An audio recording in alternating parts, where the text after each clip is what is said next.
Good morning all of you. आज मैं आपके लिए एक विशेष टॉपिक लेकर आया हूं जो काफ़ी बच्चों की समस्या रहती है। बहुत बच्चों ने कई बार ऐसे प्रश्न पूछे हैं, तो उनके लिए आज मैंने ये विशेष वीडियोस बनाया है। तो आज अपन बात करेंगे कि जो बच्चे 12th में हैं या जिनका 12th कंप्लीट हो चुका है या जिनके एग्ज़ाम आने वाले हैं, वो बच्चों का जो प्रश्न है वो ये रहता है कि सर हमें आगे यूपीएससी की तैयारी करनी है, तो हम किस तरीके से स्टार्ट करें। तो उनके लिए मैं पहले तो एक छोटी सी लाइन बोलना चाहूँगा कि जब भी आप किसी चीज़ की तैयारी करें, सबसे पहले आप अपने अंदर एक मन बनाएं, एक माहौल बनाएं और एक दृढ़ निश्चय बनाएं कि हाँ हमें यही तैयारी करनी है। क्योंकि कभी कभी मैंने देखा है विद्यार्थी बीच बीच में क्या करता है, हो सकता है अपने फ्रेंड्स की वजह से, या हो सकता है अपने नेबर्स की वजह से, या हो सकता है अपने फैमिली की वजह से, कभी कभी क्या करता है वो अपने लक्ष्य को बदल देता है परिस्थिति के अनुसार। लेकिन मैं उनके लिए एक लाइन बोलना चाहूँगा कि परिस्थिति चाहे जैसी भी हो, आप हर परिस्थिति में अपने लक्ष्य की प्राप्ति की ओर अगर ध्यान इंगित करते हैं तो आपका लक्ष्य आप बहुत अच्छी तरह प्राप्त कर सकते हैं। दुनिया की कोई भी ताकत आपके लक्ष्य को आपसे छीनकर नहीं ले जा सकती, क्योंकि लक्ष्य आपने बनाया है, पूरा भी आपको करना है। यदि वो लक्ष्य कोई और बनाता तो छीनने वाले भी कोई और होते, लेकिन लक्ष्य बनाया आपने तो पूरा करने वाले भी आप ही रहोगे। नंबर 1। नंबर 2 कि सबसे पहले आप अगर 12th के एग्ज़ाम दे रहे हैं या 12th आपका कंप्लीट हो चुका है या 12th के एग्ज़ाम आने वाले हैं, तो आप तुरंत एक लक्ष्य तय कर लें। इसमें बिल्कुल देरी ना करें कि हम 6 महीने का समय लगाएंगे लक्ष्य बनाने में कि हमें तैयारी किस चीज़ की करनी है, हम क्या करेंगे, आगे हमारा फ्यूचर प्लान क्या है। ये गलत है, क्योंकि ये तो समय को बर्बाद करना है। आप अपना लक्ष्य जब भी तय करते हैं जब आप 12th के एग्ज़ाम या तो दे रहे होते हैं या देने वाले हैं या आपके पेपर हो चुके हैं, तभी आप अपना लक्ष्य तय कर चुके हैं और उस लक्ष्य पर काम करना शुरू कर दीजिए। लक्ष्य पे काम करना शुरू, जैसे आप यूपीएससी आपने सिलेक्ट किया कि सर मुझे यूपीएससी की तैयारी करनी है, तो उसके लिए सबसे पहला और जो महत्वपूर्ण वर्क होगा वो ये होगा कि आप अपने माइंड में सबसे पहले तो नकारात्मक विचार को इग्नोर कर दीजिए।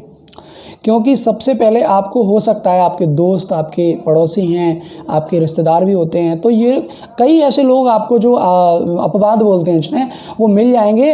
वो आपसे ये कहेंगे यूपीएससी तुमसे नहीं होगा, यूपीएससी करने के लिए ऐसा होना चाहिए, यूपीएससी करने के बहुत पैसे होने चाहिए, यूपीएससी करने के लिए आपको सिटी से बाहर जाना पड़ेगा, यूपीएससी के लिए आपको ये सुविधाएं चाहिए। तो इन सब चीज़ों पे आप एक सेकंड के लिए सिर्फ ये सोच लें कि ये सारी चीज़ हम हटा के यूपीएससी की तरफ अगर देखेंगे तो यूपीएससी बहुत सिंपल तरीके से होने वाली तैयारी है। इसमें सिर्फ एक चीज़ की विशेष आवश्यकता पड़ती है, वो है आपका संघर्ष और मेहनत। इसके अलावा मुझे नहीं लगता कि यूपीएससी के लिए आपको किसी भी चीज़ की आवश्यकता है। बस आपके पास 2 लोगों का सपोर्ट होना चाहिए। नंबर 1 फैमिली का सपोर्ट, क्योंकि यदि आपके पास फैमिली का सपोर्ट नहीं है या फैमिली आपको टॉर्चर कर रही है पढ़ने के प्रति या फैमिली आपको परेशान कर रही है पढ़ने के प्रति, तो मुझे 95% लगता है कि आपकी जो तैयारी है वो शायद ही कंप्लीट हो पाएगी।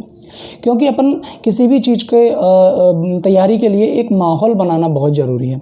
जैसे उदाहरण के तौर पे मैं आपको बता दूं कि जब अपन मूवी देखने जाते हैं तो वही मूवी अगर आप घर पे देखेंगे टीवी में फैमिली के साथ तो वो मज़ा शायद नहीं आता है, और वही मूवी आप थिएटर में देखने जाते हैं तो उसका मज़ा एक अलग ही आता है। जब चारों तरफ से आवाज़ें आने लगती हैं तो वही माहौल बन जाता है। अगर आपका ध्यान कहीं भटकने भी वाला होगा, जैसे आपका ध्यान गया किसी दोस्त पर और पीछे से आवाज़ आ गई, वाह क्या मूवी है, बहुत अच्छा मज़ा आ गया, तो अपना ध्यान एकाग्र हो जाता है वहीं।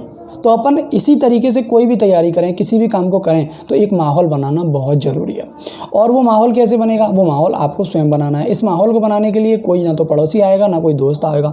आपको सिर्फ उसमें क्या करना है, कुछ ऐसे चुनिंदा लोगों को अपने साथ में लेना है जिनका लक्ष्य बहुत ऊँचा होता है, जिनका लक्ष्य, जिनकी सोच, जिनके विचार बहुत अच्छे काम करते हैं। उन लोगों का साथ आप कभी मत छोड़िए, क्योंकि वो ऐसे व्यक्ति हैं आपके जीवन में कि अगर आप कहीं टूटने वाले हैं या आप कहीं गिरने वाले हैं तो वो व्यक्ति ही आपको 2 शब्द बोलकर उठाना चाहेंगे।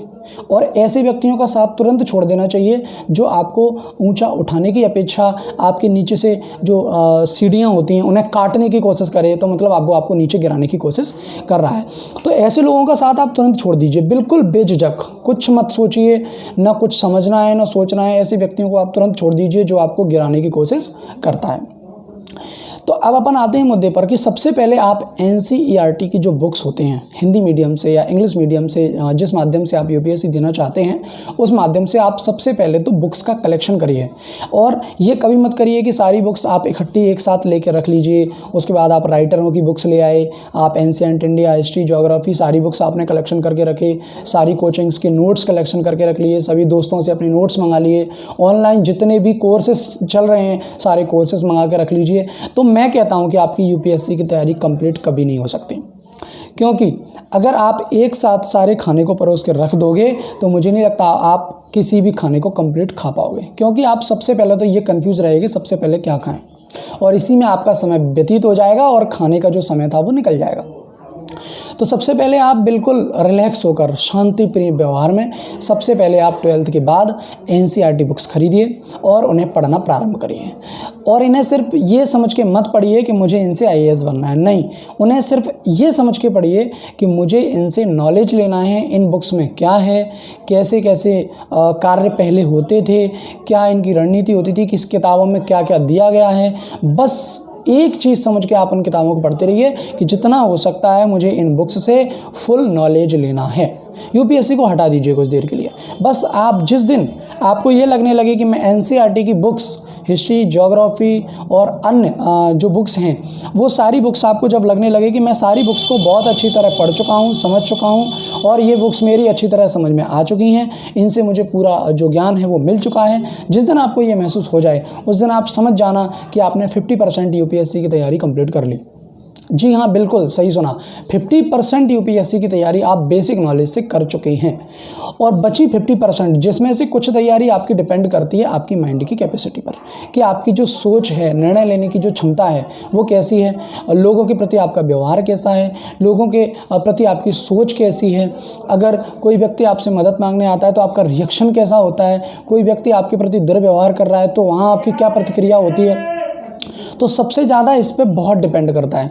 लेकिन हाँ, UPSC की तैयारी अगर आप कर रहे हैं तो आपका जो व्यवहार है वो बहुत शांति प्रिय होना चाहिए। 2 बातों को सुनने की क्षमता होनी चाहिए, कुछ बातों का जवाब देना भी बहुत ज़रूरी होता है, क्योंकि यदि अपन हर जगह शांत हो जाते हैं तो शायद मुझे लगता है लोग समझते हैं कि ये तो गलत है। तो हर जगह जो डिसीजन लेने का जो सिस्टम है वो बहुत अच्छा होना चाहिए। उसके बाद फिर अपन क्या करेंगे, सबसे पहले 2 लोगों को त्याग देंगे। एक वो व्यक्ति जो आपको तैयारी करने से माइंड को वंचित करते हैं, हटाते हैं, माइंड को डाइवर्ट करने की कोशिश करते हैं। तो ऐसे लोगों को यदि आप साथ में रखते हैं तो मुझे लगता है कि आपकी जो तैयारी है वो बिल्कुल बेकार है, होने वाली है ही नहीं, दिमाग से निकाल दीजिए उस तैयारी को। और दूसरे वो लोग जो आपको तैयारी करने के लिए प्रेरित तो करते हैं लेकिन पीठ पीछे आपकी बुराइयां करते हैं, तो ऐसे व्यक्तियों को आप तुरंत हटा दीजिए। अब आप पूछोगे कि सर हमें कैसे पता चलेगा पीठ पीछे जो बुराइयां करता है वो, तो कोशिश करिए इस सोर्स को आप पता लगाने की, क्योंकि आप एक UPSC एस्पिरेंट्स हैं तो इतना दिमाग तो आपके अंदर होगा कि आप पता करिए कि ऐसा तो कोई हमारा पड़ोसी नहीं है या ऐसा तो कोई हमारा रिलेटिव्स नहीं है जो हमारी ऊंचाई को बढ़ते नहीं देख पा रहा है, तो वो हमें कोशिश कर रहा है कि इनकी निशानी को या इनकी सीढ़ियों को काटा जाए। तो ये भी बिल्कुल पता लगाना बहुत ज़रूरी है। अब अपन आते हैं UPSC की तैयारी के लिए। NCERT बुक्स आपकी कंप्लीट हो चुकी हैं, फिर उसके बाद आप एक राइटर की एक बुक्स सेलेक्ट करिए या एक विषय की ज़्यादा से ज़्यादा 2 बुक्स पढ़िए, क्योंकि यदि आप एक विषय की तमाम बुक्स पढ़ेंगे तो मुझे लगता है आप सिर्फ अपने लक्ष्य से ही भटकेंगे, क्योंकि आपको वहाँ से संपूर्ण नॉलेज नहीं मिलने वाली है। हाँ, अगर आपके पास टाइम ज़्यादा है, अब ग्रेजुएशन के साथ में कुछ लोग तैयारी कर रहे हैं तो वो काफ़ी बुक्सों का इस्तेमाल कर सकते हैं, जैसे कि राइटरों की एंशिएंट हिस्ट्री है, और जो हिंदी माध्यम से तैयारी कर रहे हैं उनके लिए जो बुक्स हैं उनकी भी वो तैयारी बहुत अच्छे से कर सकते हैं। अब जैसे कुछ बुक्स ऐसी होती हैं जो एक ही सब्जेक्ट की कई अलग अलग राइटरों की बुक हैं, तो आप उसमें से एक ऐसा राइटर चुनिए जो आपको सिंपल लैंग्वेज में अपनी बात को कह पा रहा है या आपको जो वो विषय सिंपल लैंग्वेज में समझ में आ रहा है। कि जैसे कि हमारे संस्था पर जो बच्चे विद्यार्थी जो स्टडी कर रहे हैं जो विद्यार्थी हमारी संस्था पर स्टडी कर रहे हैं वो बिल्कुल एक सब्जेक्ट की ज़्यादा से ज़्यादा 2 राइटरों की बुक्स को सिलेक्ट करके तैयारी कर रहे हैं। एनवायरनमेंट है, हिस्ट्री है, ज्योग्राफी है, इकोनॉमिक्स है, पॉलिटी है, अलग अलग विषय की जो अलग अलग राइटरों की बुक हैं उन्हें अच्छे से पढ़ रहे हैं। लेकिन उनका क्या काम है, जैसे कि मैंने उन्हें बताया है, उनका क्या काम है कि वो एक राइटर की या एक सब्जेक्ट की 10 बुक पढ़ने की अपेक्षा वो एक सब्जेक्ट की 2 ही बुक को 10 बार पढ़ते हैं। क्योंकि यदि आप 2 बुक्स को 10 बार पढ़ेंगे तो आपका सबसे ज़्यादा रिवीजन होगा और हो सकता है उनमें से कोई नई बात भी आपको सीखने को मिले, क्योंकि हो सकता है वो चीज़ किताब में नहीं दी गई है और उसी किताब से आप कुछ नया सीखने की कोशिश कर रहे हैं। तो यूपीएससी सिर्फ एक ही चीज़ चाहता है कि आप कितने मन और कितने अच्छे तरीके से उसकी तैयारी कर रहे हैं, कितनी अच्छी रणनीति से तैयारी कर रहे हैं। और यदि आप सफलता प्राप्त करना चाहते हैं तो उसके लिए सबसे बेस्ट आइडिया यही है कि आप ग्रेजुएशन के साथ हैं तो बहुत अच्छी बात है, आपको 3 साल का वक्त मिल जाएगा, क्योंकि सबसे पहले उसके लिए आपको 21 एज चाहिए और ग्रेजुएशन कंप्लीट चाहिए। तो ग्रेजुएशन के साथ यदि आप तैयारी कर रहे हैं तो आपको पूरा समय 3 वर्ष का मिलेगा और 3 वर्ष में बहुत अच्छी तैयारी करके आप यूपीएससी एग्ज़ाम को अच्छी तरह फाइट कर सकते हैं। मैं आगे इसी तरह आपको मोटिवेट से लेकर आपके कोई भी समस्या हो कि सर हमें ये समस्या बहुत आ रही है, या हमें ये सब्जेक्ट समझ में नहीं आता है, या ये बुक्स हम पढ़ चुके हैं लेकिन समझ में नहीं आ रही है, यूपीएससी की तैयारी के लिए हम करंट अफेयर्स कहाँ से तैयार करें। तो इसके लिए आप डेली करंट अफेयर्स में न्यूज़ चैनल हैं, न्यूज़ पेपर्स हैं और कई आजकल ऐप चल रहे हैं जिनसे आप करंट अफेयर्स देख सकते हैं। उसके अलावा कोशिश करिए कि ज्ञान जहाँ से मिले वहाँ से तुरंत एक्सेप्ट करिए। आप कभी ये मत सोचिए कि मैं अपने से जूनियर से या अपने से सीनियर से ये चीज़ पूछूंगा तो कैसा लगेगा, गलत है। आपको जहां से लग रहा है कि ये क्वेश्चंस का आंसर मुझे नहीं पता है, मेरे जूनियर को पता है, आप बेझिझक जाइए, तुरंत जाके वहां पूछिए कि मुझे इसका आंसर आपको ही बताना पड़ेगा और वहां से आप उस नॉलेज को ले आइए, क्योंकि ज्ञान जहां से मिले वहां से तुरंत एक्सेप्ट करो, इसमें बिल्कुल झिझकने की ज़रूरत नहीं है। तो सबसे पहले मैं सिर्फ इतना ही बताना चाहूँगा कि अगर आप यूपीएससी एस्पिरेंट्स हैं तो आप बहुत अच्छी मेहनत और लगन से तैयारी करिए, क्योंकि आपके सिलेक्शंस को आपके अलावा कोई नहीं रोक सकता। अगर रोकोगे तो आप असफल होगे तो सिर्फ और सिर्फ आप। आगे इसी तरीके के आपकी जो समस्याएं हों उन्हें आप कमेंट करके मेरी वीडियो पे बताएं, ताकि मैं नेक्स्ट वीडियो जब आपके लिए लेके आऊँगा तो आपके ही क्वेश्चन और आपके ही टॉपिक पे वो वीडियो बनाऊंगा। क्योंकि मुझे लगता है कि जब तक स्टूडेंट की समस्या समाप्त नहीं होगी तब तक वो एक सफल विद्यार्थी नहीं बन सकता। और हम भी कहीं ना कहीं स्टूडेंट रहे हैं, हमारे भी सीनियर्स हैं, हमारे जो टीचर्स हैं उन्होंने हमारी समस्याओं को सॉल्व किया है। हमारा दायित्व बनता है कि हम आपकी समस्या को सॉल्व करें, आपका दायित्व बनता है आप अपने जूनियर की समस्याओं को सॉल्व करें। इसी तरह अगर आप एक चेन सिस्टम बनाएंगे तो मुझे नहीं लगता कि इस दुनिया में कोई भी व्यक्ति एक असफल व्यक्ति होगा। बस आपकी सोच का फ़र्क है कि आप किस व्यक्ति को कहाँ देखना चाहते हैं, और यही सोच आपकी निर्भर करती है कि आपकी शिक्षा कैसी है और आप आगे करना क्या चाहते हैं। तो आज के लिए सिर्फ इतना ही। आगे आप ज़रूर बताएं कि आपकी कोई समस्या हो तो उस टॉपिक पे मैं आपको बहुत अच्छे से वीडियो बनाकर एक्सप्लेन करूँगा और कोशिश करूँगा कि वो आपकी समस्या हमेशा हमेशा के लिए दूर हो जाए और वही समस्या आपके दूसरे की भी दूर कर सको। आप इस वीडियो को ज़्यादा से ज़्यादा शेयर करें, क्योंकि बहुत से ऐसे बच्चे हैं जिन्हें मेरा वीडियो नहीं मिल पाता है, तो वो कोशिश करते हैं लेकिन शायद असफल रह जाते हैं। तो आप ये वीडियो ज़्यादा से ज़्यादा शेयर इसलिए करें ताकि जो विद्यार्थियों को आवश्यकता है वो उन तक पहुंच पाए, और हमारे चैनल को सब्सक्राइब करके बेल आइकन दबाएं ताकि आने वाला जो वीडियोज़ होगा वो आपको सबसे पहले प्राप्त होगा। धन्यवाद।